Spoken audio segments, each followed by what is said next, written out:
This is the IELTS listening test. You will hear a number of different recordings, and you will have to answer questions on what you hear. There will be time for you to read the instructions and questions, and you will have a chance to check your work. All the recordings will be played once only. The test is in 4 parts. At the end of the test, you will be given 10 minutes to transfer your answers to the answer sheet. Now turn to Part 1.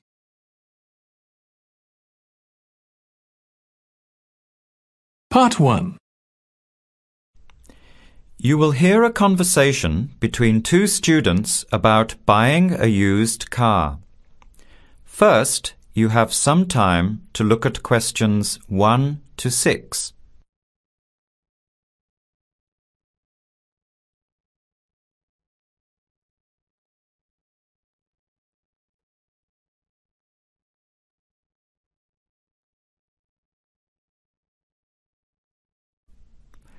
Listen carefully to the conversation and answer questions 1 to 6.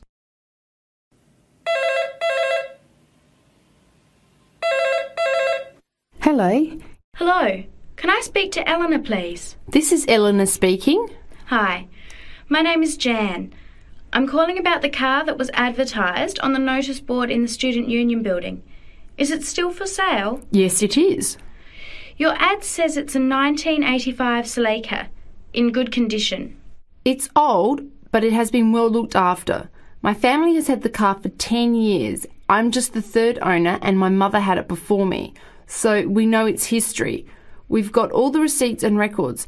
It's had regular maintenance and the brakes were done last year. It runs really well but looks its age. Why are you selling it, by the way? Well, I'm going overseas next month to study. I'll be away for at least 2 years, so I have to sell it. Unfortunately, it's been a good car. You want $1,500, is that right? I was asking $2,000, but since I need to sell it quickly, I've reduced the price. Would you like to come and take it for a drive? I don't live far from the university. Yes, I'd like to have a look. What time would suit you? Any time this evening is fine. Well, I finish classes at 6 o'clock. How about straight after that? Say 6:30? Great, I'll give you directions. When you leave the main gate of the university, turn left on South Road and keep going until you get to the Grand Cinema. Take the first right, that's Princess Street. I'm at number 88 on the right. So it's 80 Princess Street? No, it's 88 Princess Street and the suburb is Parkwood. You'll see the car parked in front. It's the red one with the for sale sign on it. OK, thanks Eleanor. I'll see you later. Bye. Before you hear the rest of the conversation, you have some time to look at questions 7 to 10.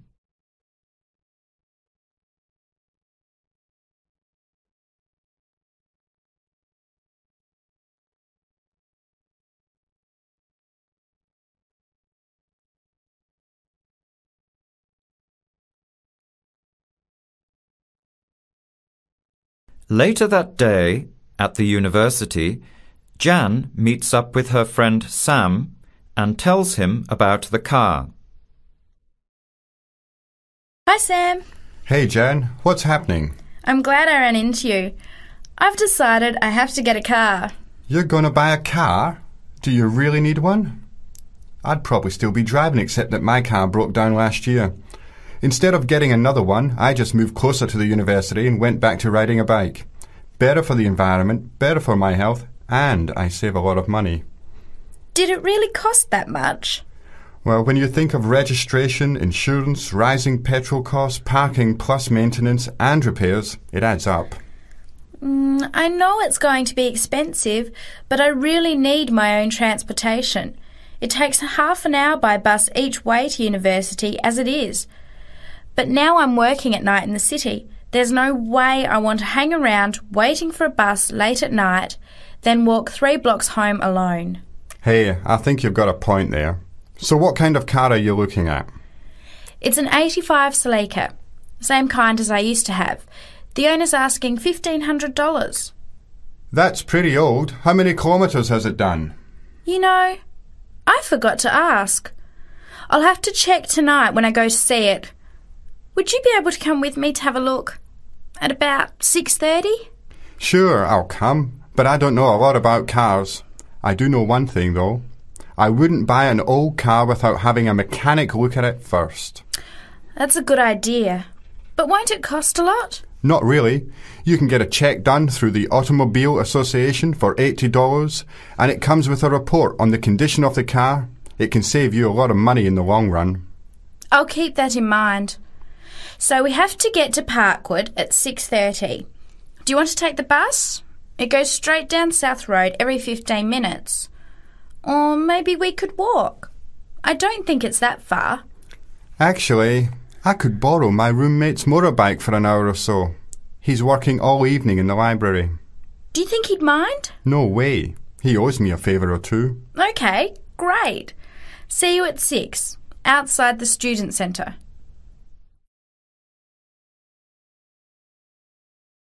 That is the end of part 1. You now have 1 minute to check your answers to part 1.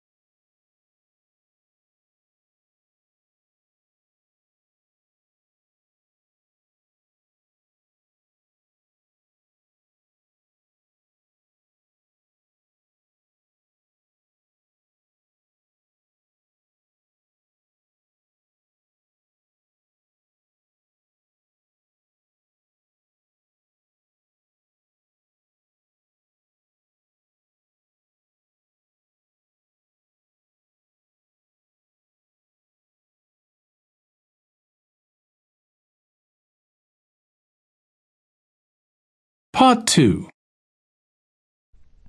You will hear a guide giving instructions to a group of international students in Canada preparing for a whale watching trip. Before you hear the talk, you have some time to look at questions 11 to 16.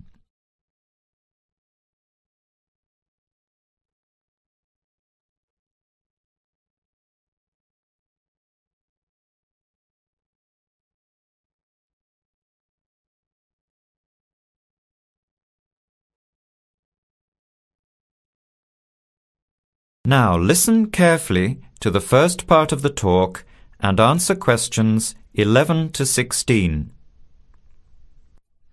Hello, everyone. Glad to see so many happy faces on this wild and windy day. Are you all ready to go looking for whales? I'm Tony, and our other guide today is Dale. We'll be using these 2 rubber boats you see here, and our trip today will take 3 hours. In a few minutes, we'll be heading into part of the largest temperate rainforest of the Pacific Northwest. I'll show you our route on the map here. This is where we are now. We'll be leaving the sheltered bay and heading out across the mouth of the bay toward the open water. As you know, last night there were strong winds in the area, so we can't go out into the ocean as we had planned. Near the mouth, the water will be quite rough. That's where we are most likely to spot orcas, or killer whales as they are also called. After crossing the mouth of the bay, we'll enter the calmer, shallower waters. This is where you look for gray whales. Then we will continue up this narrow inlet close to the shore. You will have a great view of giant fir and cedar trees that have never been logged. Here is the place to watch for wildlife. You are likely to see bears along the shore and eagles in the sky overhead. Right at the back of the inlet here are the hot springs where we will be stopping for an hour. You can have a soothing soak in bubbling hot water before the return trip. I'll tell you a little bit about the whales now, because with the noise of the wind and the engine, you won't be able to hear much out there.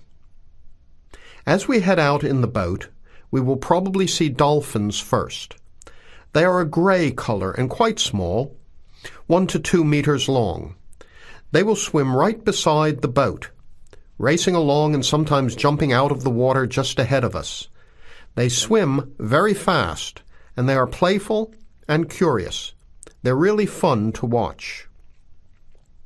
The next ones we'll see are orcas, or killer whales, which are actually members of the dolphin family. They are 7 to 8 meters long, very fast, and they have sharp teeth. Some stay in these waters all year round. We identify them by the distinctive black and white color. They feed mainly on salmon in these waters, but the orca diet can include seabirds, seals, dolphins, and other mammals. They can be fierce hunters, and this is why they are called killer whales. We should start watching for them as soon as we get out toward open water. We're likely to spot the orcas from a considerable distance. Watch for the black and white marking and mist spouting from the blowholes on top of their heads. Just outside the inlet is where we will probably see gray whales. The grays are migratory. They pass through here twice a year, moving from far in the north where they feed to the warm southern waters where they breed.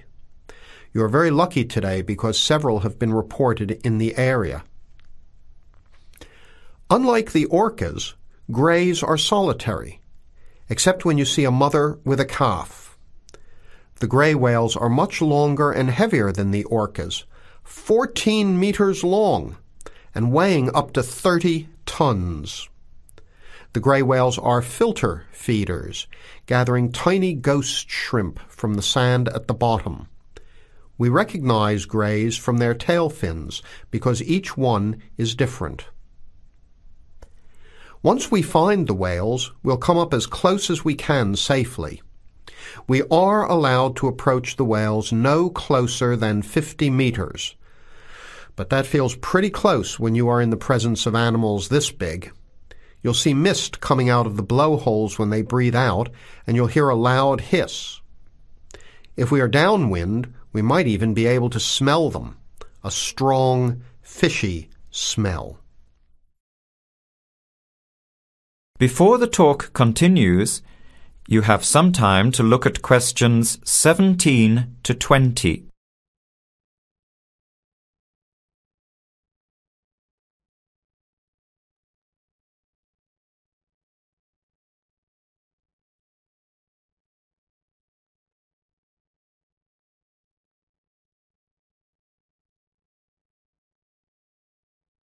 Now, as the talk continues, answer questions 17 to 20.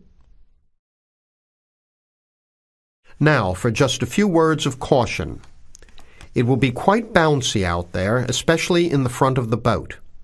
If you want a smoother ride, stay in the middle of the boat, close to the engine. Hold on to the ropes and keep an eye on any big waves. Be alert so you don't get thrown out of the boat. In case of an emergency, you are all wearing survival suits. They'll keep you warm and dry in or out of the water. They are bright orange for visibility. The water temperature is around 8 degrees. Without these suits, you would only last a few minutes in this cold water. With these suits, your survival time is increased dramatically. They will keep you upright in the water even if you can't swim. But we don't expect anybody to end up in the water, so don't worry. Now, are there any questions? I'm afraid of getting seasick. Right. I was just coming to that. If you think you might get seasick, take one of these patches and put it on your arm at the wrist, like this. It works on pressure points of the body and will relieve seasickness without the drowsiness you can get from pills. Are there any other questions? All right then. Let's start loading up the boats. We leave in 5 minutes. That is the end of part 2. You now have 30 seconds to check your answers to part 2.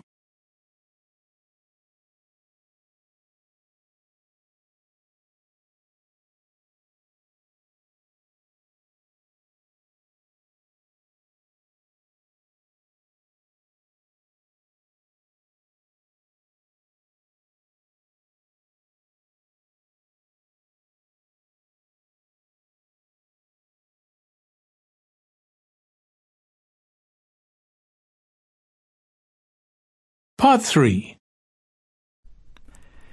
You will hear a student, Penny, talking to two friends, Ray and Louise, about a television competition Ray has entered called Travel Documentary. Before you hear the conversation, you have some time to look at questions 21 to 26.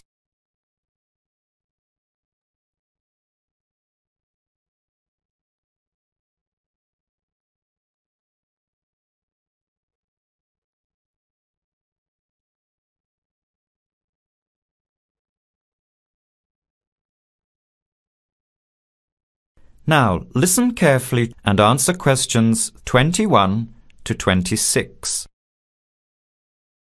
Hi, haven't seen you two in ages.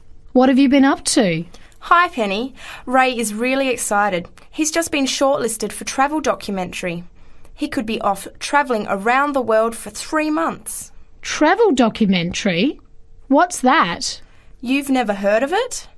Don't you watch TV? Well, actually, no, hardly ever. Especially since I've started working on my thesis. I don't have time to breathe, let alone watch TV. So what's this all about, Ray? Well, actually, it's a competition run by public TV. It involves my two great loves, travel and filmmaking. Is it that program where people are sent around the world making documentary videos? I have heard of it. Fantastic! So you've been chosen? Not yet. I'm one of 34 selected for an interview next week, so I've made it through the first cut. Yeah, there were over 200 applicants from around the country. Pretty amazing, hey? Well, I've been lucky so far. What's the next stage? 13 are chosen from the interview to do a 4-week training course in documentary filmmaking. Then, the 8 finalists get sent off with a video camera to travel around the world. Sounds incredible. What's the catch? The catch is that every 2 weeks you have to send in a 10-minute video from a different part of the world. It's broadcast on TV along with the work of 3 of the other competitors and judged by a panel of experts and the TV audience. So you're under a lot of pressure. Wow, I guess so. You mean you're on television every 2 weeks? Yep, that's right. But first I have to be selected. Do you have to have any filmmaking experience to apply? Some background in photography or video making helps, but you're not supposed to be an expert. In fact, you can't apply if you've already worked in filmmaking. We all get the same 4-week course, so we start with the same skills. Can you go anywhere in the world you want? Each competitor makes up his or her own travel plans and has to get them approved. Before the conversation continues, you have some time to look at questions 27 to 30.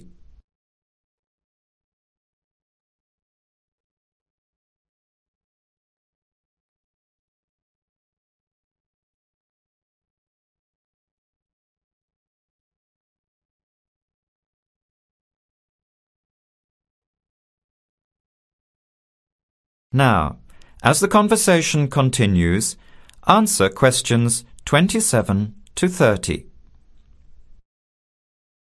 Have you talked with anyone else who has done it?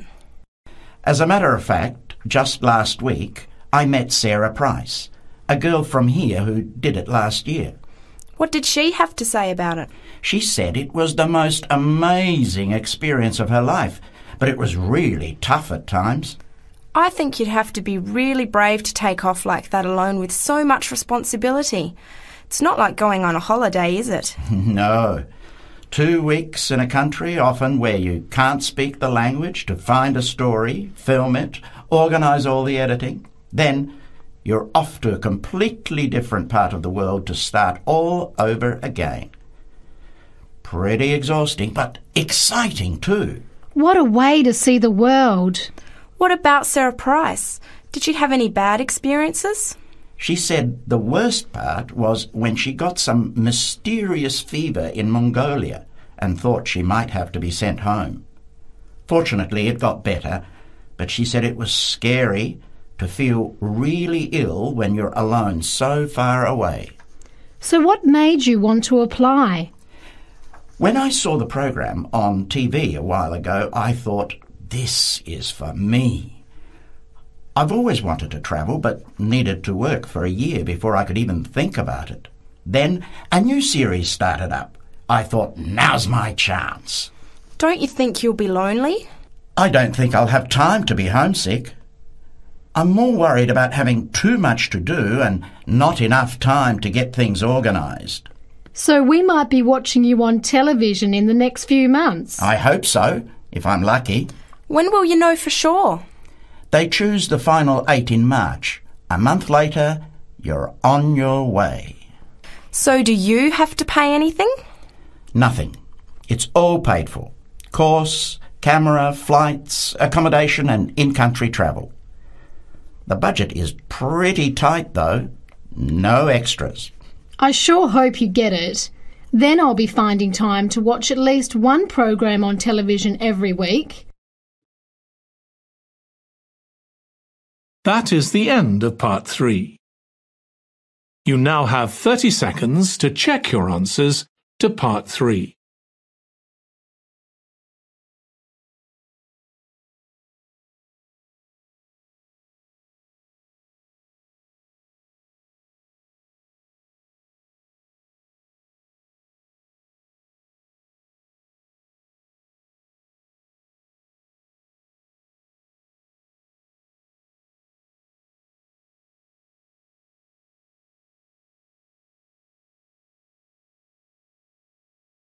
Part 4. You will hear a talk given by Kate Tomalin on the history of technology. First, you have some time to look at questions 31 to 40.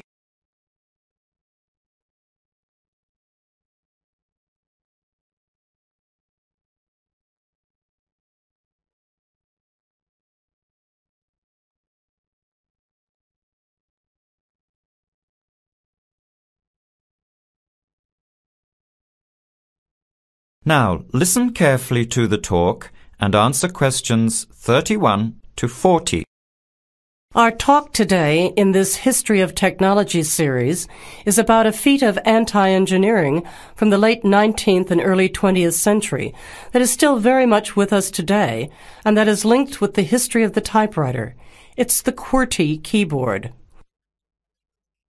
What, you might ask, is QWERTY? Well, have a look at the nearest typewriter or computer keyboard. If you look at the top row, you will see that Q, W-E-R-T-Y, are the first 6 letters. Did you ever think when you were learning to type about why the letters on the keyboard are distributed the way they are? Here's the story. It all has to do with the history of the typewriter. Typewriters existed since the early 1700s, but the first commercially practical system came into being in 1873. The typewriter is one of America's greatest unsung inventions. While the telephone, automobile, and airplane sped up communications and transportation, the typewriter did the same thing for the written word. But few people paid much attention, possibly because they were too busy reading what the typewriter had written about all the other inventions. The first typewriters had the keys laid out in alphabetical order, but this system had problems. Some keys that tended to be typed together were physically close. This made the type bars hit each other and get stuck. Typewriters in 1873 jammed or got stuck if the keys next to each other were hit in quick succession. To solve this problem, in 1878, the QWERTY keyboard was developed, spacing frequent letters away from each other and therefore reducing the number of jams. It was not specifically designed to slow down typists, as is generally believed, but the keyboard did create a built-in inefficiency for typists. The most common keys are scattered all over the keyboard rows, many on the left side. Right-handed people have to use their left hand, which is the weaker hand. Typewriter technology improved, doing away with the original rationale for the QWERTY distribution, but the keyboard remained. In spite of its inefficiency, it is the keyboard we all use today. Already back in 1932, there was a solution to the problem. Efficiency expert August Dvorak came up with a new keyboard layout.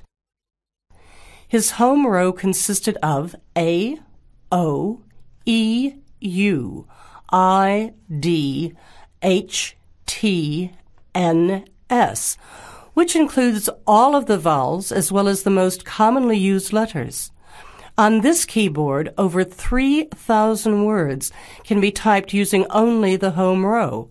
In fact, 70% of all the work can be done on the home row, 22% on the row above, and 8% on the row below. The QWERTY keyboard allows only about 50 words to be typed without reaching for other rows. In addition, on Dvorak's keyboard, the right hand handles 56% of the workload and the left handles 44%, just about the opposite of the division of the QWERTY keyboard. This is an advantage for most right-handers.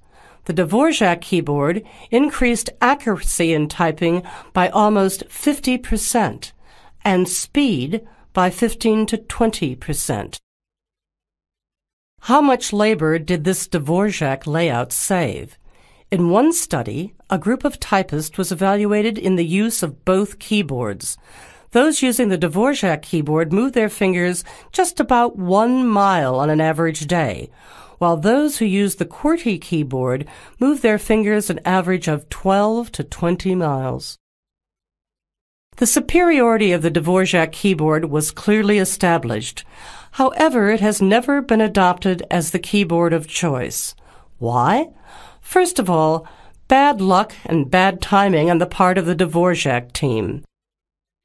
First, there was the Depression. Not a good time for introducing change. But the main factor that worked against the Dvorak system was habit. People were used to the QWERTY keyboard. Computers today could easily switch the arrangement of letters to the Dvorak layout, but it seemed that because of habit, the QWERTY layout remains dominant.